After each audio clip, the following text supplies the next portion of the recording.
Augmented search queries are queries in which the user or the search engine incorporates additional information that is derived from entity references within a query. So these can be either user-generated, in other words, the user creates additional context or references other entities, or they can be machine-generated or otherwise synthetic. The concept of these queries involves recognizing specific entities, such as people, places, or things, or a combination of them that are mentioned in the user search query. So let's illustrate with a couple of examples. Let's say that someone is searching for Blake Lively and Ryan Reynolds. Both of these are people that exist in the real life. Both of them are actors, and they are married to one another. So they are recognized as entities. They are concepts, people, things that exist in the real world. The search results would recognize the entity references in this query and suggest augmentations to the query to introduce new information to the user. And these can be things like movies they starred in together, or whether they have kids, what their relationship is like, funny moments from their marriage, and so forth. So Google can generate additional queries based on these entities and the entity attributes, integrating the results with the original search query outcomes. Augmented search queries are created based on user interactions and search logs through structured data like business listings, allowing the system to find similar queries that improve search relevance. But these infused results ensure that users receive a richer and more detailed set of information whenever they are browsing the SERP, essentially. So let's look at a couple of patterns that are really interesting related to augmented search queries to further understand exactly how these systems work and why they are put in place. Essentially, when it comes to creating augmented queries, users can create them, in which case the system will analyze past user queries and click behaviors or otherwise click logs to determine what type of queries and query augmentations perform well. And high quality queries are identified using a mix of explicit and implicit signals. Implicit signals could be things like click-through rates or long clicks, otherwise how long you stay at a page. And explicit signals could be things like surveys or feedback that you provide to Google directly in the SERP. Synthetic queries or otherwise machine-generated queries, on the other hand, are created from structured document data. This could be things like the titles of pages, the business names that can cover popular terms that users might search for, but they didn't include in their original query. And these queries can then be tagged and optimized based on relevance to further induce users to make the click. When it comes to the signals that are used, in terms of implicit signals in the patent, there are a few things that are mentioned, metrics such as user behavior, or things like click-through rate, long clicks, short clicks. Short clicks would be something like bounce rate, or pogo sticking is another term that's commonly used. That will be what Google determines the quality of the query to be like. And then a high click-through rate with long clicks suggests good relevance, or otherwise people click a lot on a query or a query augmentation and they browse through the results, they stay long on pages, they're essentially captivated by the topic that Google has suggested, in other words. Explicit signals could be things like user surveys or feedback that directly indicate query effectiveness and incorporate it into the system to fine-tune search relevance. I don't know if you've seen this, but definitely on YouTube and sometimes on Google as well, you might see a feedback pop up to ask, is this a relevant search result for you, or how satisfied you are with the results that you've just seen, and so forth. So that's the kind of data that Google would use to improve these. Only queries that meet specific performance threshold are added to the augmentation store, ensuring that only the most useful augmentation queries, or otherwise the ones with higher users interaction rates, are used to refine search results. In other words, what you see here is the most interacted with content and the most engaging content for users when it comes to augmentations that Google can offer related to the query that they have entered. A more recent patent explains further how the concept of augmented search queries ties in with entities and entity attributes and how this influences search results. So the system essentially improves search results by distinguishing between entities with similar names. For instance, if someone is searching for John Adams, would produce separate results for John Adams, the president, John Quincy Adams, and John Adams, the artist. This is managed through parsing each result to identify the specific entity that is referenced. NLP is used to break down and interpret search queries, identifying key components such as nouns, common nouns, or contextual elements. So if you look at the example that they have shown in the patent, a query that contains Tom Hanks movies in 2010 would be parsed in order to recognize Tom Hanks as the main entity and a proper noun, and 2010 as a time constraint or otherwise a number. This type of system also provides a user interface that offers additional search query suggestions based on identified entities and attributes. So users can select augmented queries, allowing them to quickly access results tailored to specific facets of an entity. The results that you will see whenever you are selecting query augmentations related to the main entity can sometimes have an overlap with the overall entity results, but they will also have unique results in there as well, as shown by the circles. Essentially, this is a great way, and we will later see how we can use this to actually reverse engineer based on the articles that we see in the SERP, what kind of query augmentations they might be ranking for based on the content that's within them. So essentially, some of the results are unique, some of them are overlapping with other entity references. When we look at the system overall, what it does is it ranks attributes to determine the most relevant search augmentations based on different factors, like attribute frequency, document importance, or user behavior signals. And higher ranked attributes are more likely to be included in additional search queries, which improves the likelihood of this suggested query meeting the user intent. So let's talk about the fun stuff, how to practically research and identify query augmentations as part of your keyword research process. The first approach that we'll talk about is to ensure that your content clearly identifies and references significant entities relevant to your topic. You would need to understand how different entities can be logically combined with one another in searches. For instance, if we look at the entity Kamala Harris, which is a person, that might be logically combined with Douglas Emhoff, her husband, who is also a person. But it might also be combined with the 2024 US elections, which is an event where she is a candidate. It might also be combined with Oakland, California, that is a place or otherwise a location where she was born. So when we talk about this, the first task that you will have would be to define the core topics and identify entities within them. And we already talked in previous lessons about the importance of mapping entities, attributes, variables to topics in order to really build your keyword universe in a way that people think about terms, topics, entities, and so forth. So what you need to do here is to understand the main subject of your content and pinpoint related entities like people, places, organizations, or concepts that would add depth and relevance to what you are talking about. So the first step in how to do this is to start with a well-defined content theme or question. Then what you would do is extract key entities from your content and competitors' content that is ranking in the SERPs, and use a tool like Google's Knowledge Graph to find relevant entities directly tied to your main topic.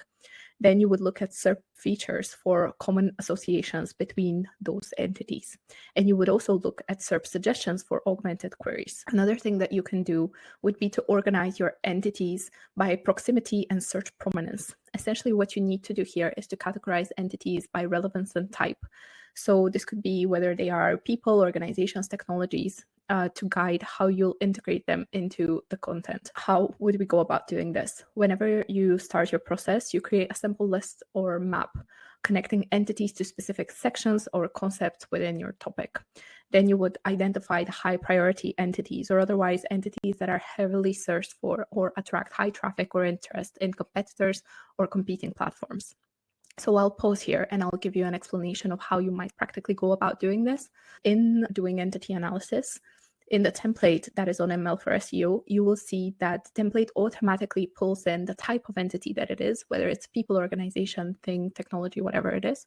And it also pulls metadata. So the metadata is essentially whether it has a Wikipedia page or not, or additional data that Google has listed, like maybe images and things like that. Typically, the entities that do have metadata are more important, more prominent. So that's one way to identify high prominent entities. Another way is once you have your list of entities that you have identified from the content, from competitors' content, from your keyword universe, to then run those through a search volume checker. And this will give you a relative importance of those terms based on how popular they are.